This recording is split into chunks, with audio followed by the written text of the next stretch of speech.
Nous sommes partis de San José de Guaviare, prochaine étape Salento. Pour ça, on a pris un bus de nuit qui a duré 9 heures. On est arrivé jusqu'à Bogota. Bogota, on s'est rendu à l'aéroport pour prendre un avion jusqu'à Pereira. Et de Pereira, on a repris un bus pour aller à Salento. En gros, on a passé toute la nuit et une grosse partie de la journée dans les transports. Mais on est arrivé encore pas trop tard sur Salento, ce qui fait qu'on a pu quand même profiter de la soirée sur Salento. Après, le lendemain, c'était la fête nationale. C'est la fête nationale en Colombie. Oui, nous sommes le 20 juillet. Donc on va profiter du moment, on va voir ce qui se passe et on vous amènera avec nous promener. Et nous avons droit à un super défilé en fanfare, en couleurs, avec les associations de la ville, les associations sportives, l'école. Bref, nous parcourons la ville avec ce défilé et nous arrivons à la place centrale.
Le lendemain, nous sommes partis faire la vallée de Cocora. Alors là, c'était une journée magique, superbe. On s'est régalé, on a eu un soleil en plus, c'était vraiment superbe.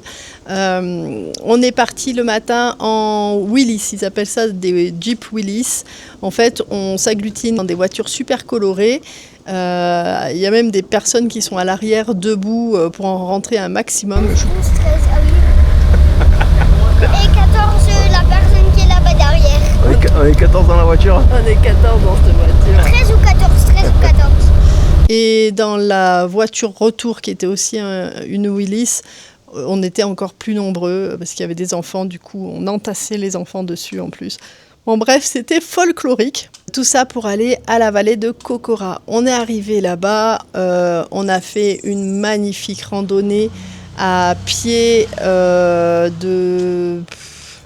on est arrivé à 8h30, je crois qu'on l'a terminé à 4h30. Alors on a fait de nombreuses pauses pour manger, etc. Mais c'était superbe, avec un gros dénivelé, donc grosse marche.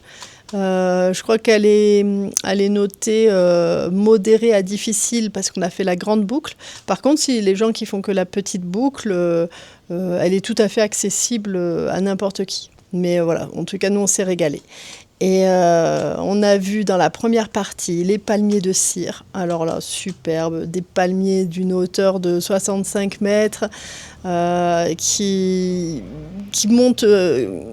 En fait, le tronc se réduit un peu comme un cierge. C'est pour ça d'ailleurs qu'on les appelle des palmiers de cire.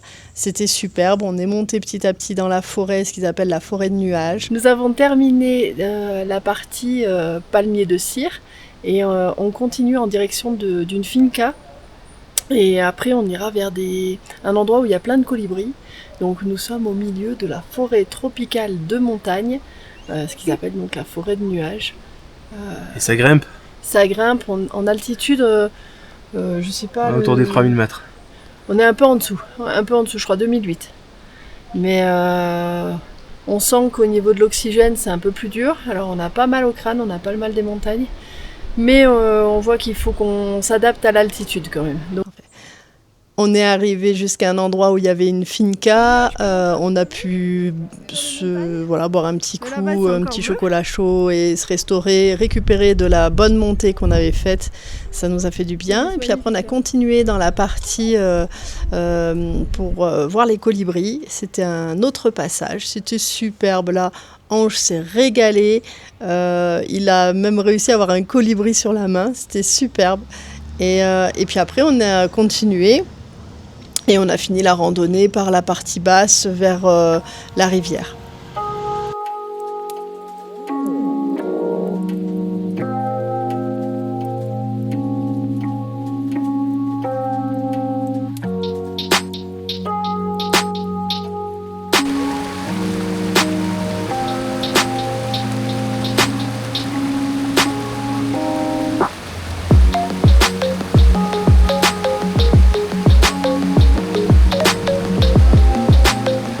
Ça va le pont? Ouais, trop cool. Trop cool. N'oublie pas, cuidado, cuidado, mucho cuidado.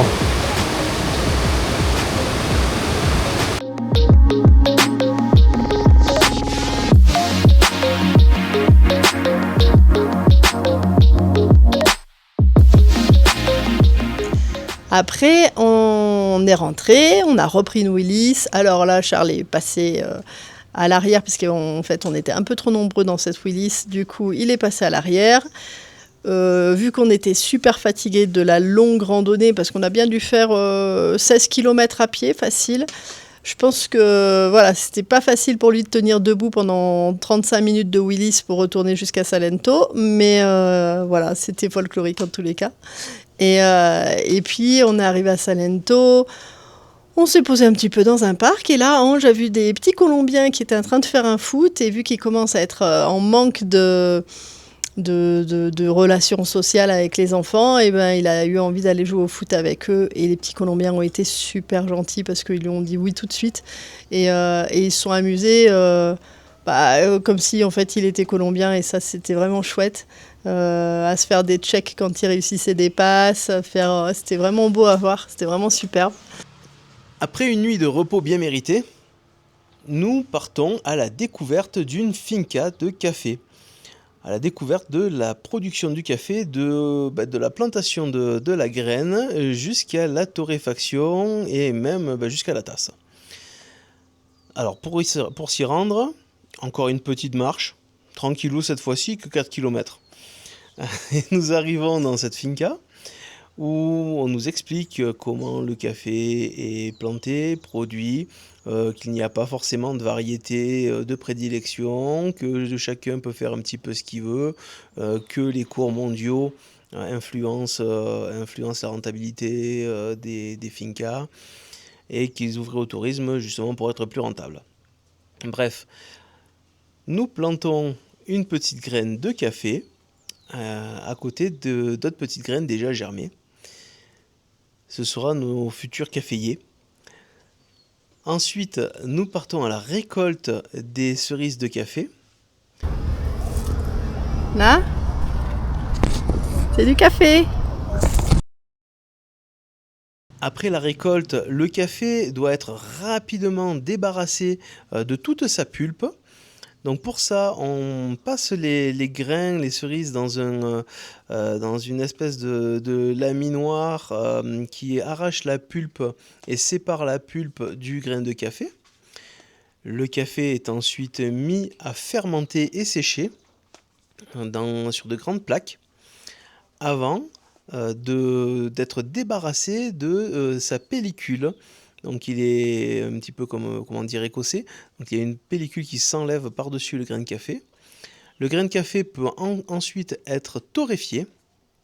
Et une bonne torréfaction, c'est un grain qui reste mat, avec une légère trace blanche au milieu. Donc il reste, alors je ne sais pas trop comment l'expliquer, mais en gros le grain de café ne doit pas être cramé, il doit rester un tout petit liseré blanc sur la fente. Le café peut être ensuite moulu en fonction de la machine qu'on va utiliser, ce ne sera pas forcément la même granulométrie, avant d'être consommé. On a fini avec une dégustation ou même Ange en a profité. Alors Ange, il est comment ce café? Amer. Amer. Je préfère avec du sucre, mais bon. Tu veux du sucre? Tu veux que je te mette du sucre un peu? Ouais. Et la visite s'est achevée comme ça. Donc avant de repartir, nous sommes arrêtés dans un petit restaurant juste à côté avec encore une fois une vue magnifique. Nous avons bien mangé et nous sommes rentrés tranquillement, tranquillement jusqu'à l'hôtel. Et après, on a pris un bus pour le lendemain pour partir sur Guatapé. Voilà, où nous sommes là de suite, d'où on fait la vidéo. Donc c'est encore une fois un village très touristique à proximité de Medellín, très coloré. Il fait bon vivre, même l'ambiance du soir est ultra sympathique, même sous la pluie. C'est une ville qui se trouve au bord d'un lac artificiel, qui est une retenue d'eau qui permet de produire à peu près 15% de l'électricité nationale et qui permet d'alimenter le pays. Au milieu de ce lac se trouve la Piedra, juste derrière moi. C'est un gros massif, un monolithe sur lequel on peut accéder en gravissant plus de 700 marches. Nous sommes à Guatapé, à la Piedra, et c'est trop beau. En plus, on a de la chance, on a un beau soleil, magnifique paysage de lac au milieu des montagnes. On est trop bien.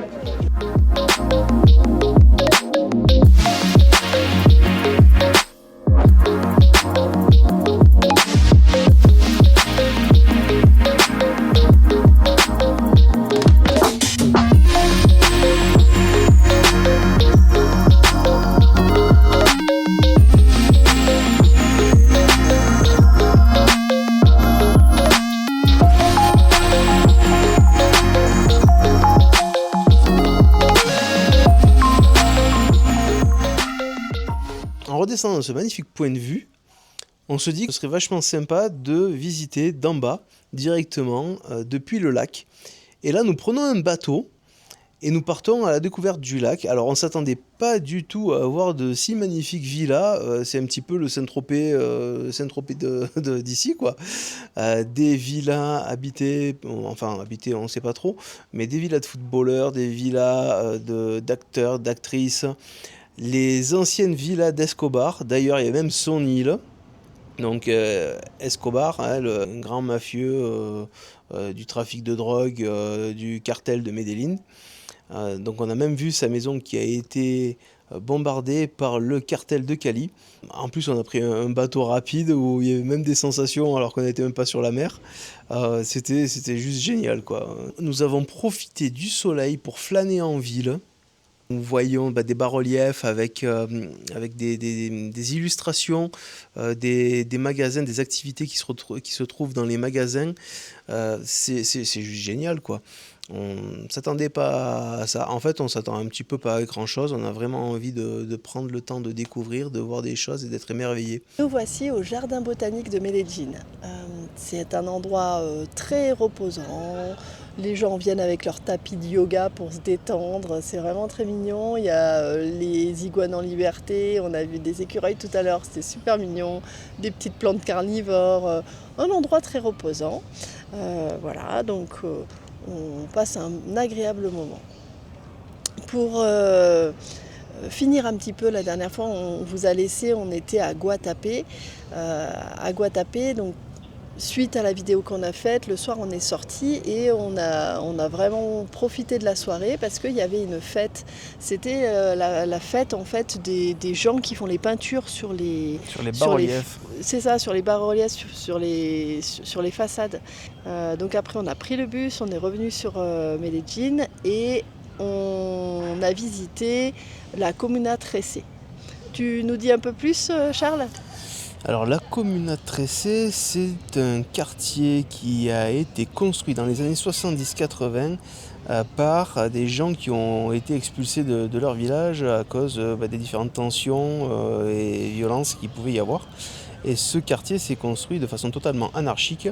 Dans les années 90, il est devenu un des quartiers les plus dangereux du monde, car il a été envahi par des guerrilleros et des narcotrafiquants. Et voilà, c'était une voie d'accès de la ville vers une autre vallée qui permettait de faire du trafic et du coup beaucoup de violence dans ce quartier-là. En 2002, il y a eu une intervention sur 2 jours qui a rassemblé qui a rassemblé l'armée, la police, les hélicoptères pour décimer tous les membres de ces cartels, enfin de tous ces guérilleros qui terrorisaient le quartier.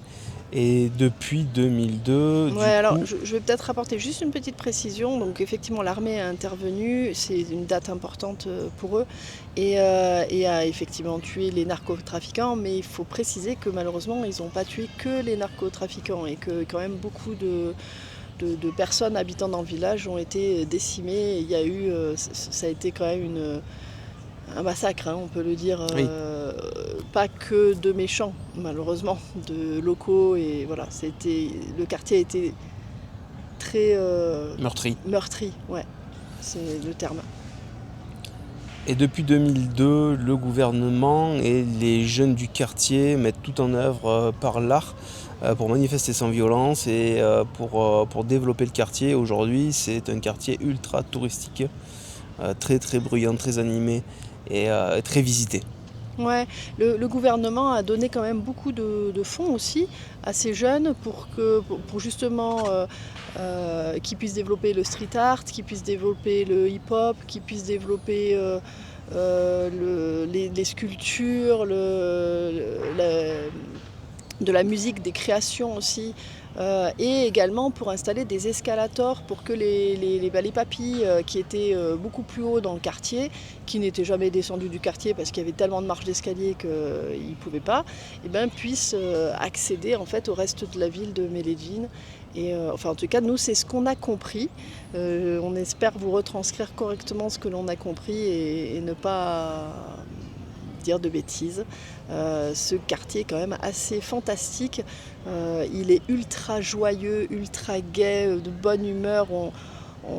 Ils ont transformé un quartier meurtri, triste, en quelque chose d'assez impressionnant, un côté un peu incroyable, hors du temps, mais avec la volonté de vouloir continuer à faire connaître l'histoire de ce quartier à travers justement les graffitis. Il y a beaucoup de guides qui sont là pour raconter tout ça, et c'est beaucoup des jeunes du quartier en fait qui sont devenus grands et adultes maintenant, et c'est le devoir de mémoire, quoi. C'est leur histoire. C'est leur histoire. Et ouais, c'est super, on a adoré ce quartier.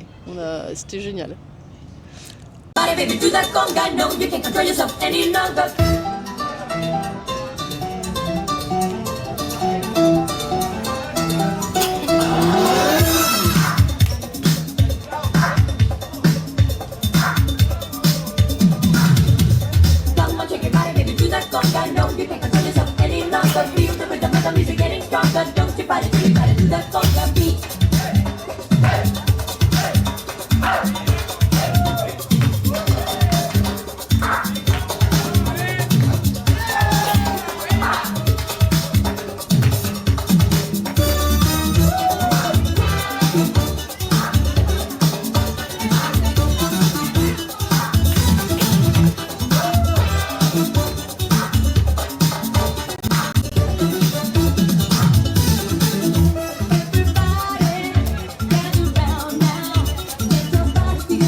C'était génial.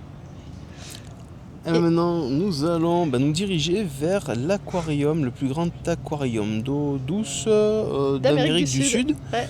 Donc on espère voir des poissons amazoniens. Peut-être qu'on reverra des dauphins roses. J'y crois pas trop. Non, je crois pas. Mais par contre, c'est un bel aquarium, mais c'est pas que un aquarium, c'est aussi un parc de sciences avec des choses pour les illusions, avec pas mal de choses scientifiques. On s'est dit que pour Ange, c'était sympa. Donc voilà, on va aller découvrir ça. vous avez bien aimé cette vidéo, vous pouvez mettre un petit pouce en l'air, appuyer sur la petite cloche pour vous abonner. On sera toujours heureux. Au revoir. Au revoir.